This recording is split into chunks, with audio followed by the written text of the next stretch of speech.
আসসালামু আলাইকুম। বিশেষ করে সিলেটি মানুষের লাগিয়া সিলেটি লাইফস্টাইল বাই জান্নাত মমসের পক্ষ থাকিয়া সবার লাগি খুব সুন্দর একটা ভিডিও লইয়া আইছি। ভিডিওটা দেখতে হইলে লগে থাকুন। ও দেখো আমি যে গাছটা দেখাইলাম সবে অত চিনন, এটা নাগামরিচর গাছ। তো আমি কিতা করছি, গাছ একটা দেখছিলাম যেন বাটুয়া উঠছে। আমি রইছি হয়েছি না, বেশি পড়ছে মনে হয়, ফরিয়া উঠছিল। তো কইতে গাছটারে বড় করি আমি বাঁকা যতন আতন করছি করিয়া, তো বাঁকা বড় হয়েছে, ফুল দিছে। আমি তো খুব খুশি। তোরা জাগাই কেন, মানে দরজাটা খুললে ও মানে কিতা করে গাছও লাগে যায় ওলা অবস্থা। তো কই আচ্ছা হয়ে গেছে যখন হয়ে যাক দেন। তো যতন নতুন করলাম, খুব সুন্দর হইয়া ফুল দিল, মরিচ ধরলো, দৌড়িয়া এখন ফুকে খাওয়া শুরু হয়েছে। ই ফুকা এগুন কোনোভাবে মানে করা যায় না, বন্ধ করা যায় না। কতটা করলাম, বাট তারা ঠিকও মরিচর ভিতর খাইলাই। ওই তখন খাইয়া আর মরিচ এগুলো আগলো জড়িয়া পড়ে যায়। তারা যে মরিচ ছইলায়, এই মরিচ একবারে জড়িয়া ফরিয়া যায় গিয়া। ওই তখন কিলাহান খাইছে একবারে, বেশি খাই তার জাল লাগে না বাবারে বাবা।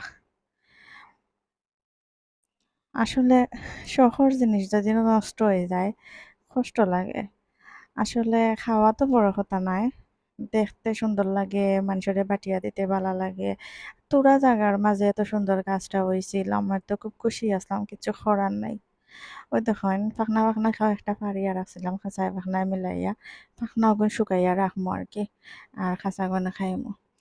এর খান্দা তাবার ও পাশর ঘরের বাবিয়ে কাঁচামরিচ গাছ একটা করছেন, তাহানিটাও বাটুয়া উঠছিল, তাই নিগুড়া যতন নতন করিয়া বাক্কা সুন্দর কাঁচামরিচ ধরছে।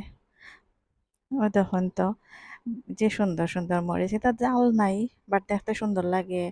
আর যে রোজা মাসও বাক্কা দুই একটা পারিয়া পারিয়া তাই নিতা, আমারেও দিতা। ও খাঁচা চানার মাঝে দিয়া খাইতে ভালো লাগতো আর কি। আসলে মানুষে যে কয় যে কিতা বেশি যতনে জিনিস নষ্ট হয়, আমার গাছও বেশি যত্ন করায়ও ধরলো না আর কি। ও তখন ফুকমরিচ গাছ একটা এগুলো বাটুয়া উঠছে, তাও খাটাল গাছের গুড়িত একজোড়া জায়গার মাঝে উঠছে। দেখি আল্লাহ কিতা করেন, দুই তিনটা মরিচ ধরছে আর কি। ও লগে আন বাচ্চা আর একজন আছেন, ও এই দেখলাম সুন্দর হইয়া উঠছেন, নিচে একটু বল দিয়া রাখছি। দোয়া করেন যেন সবাই।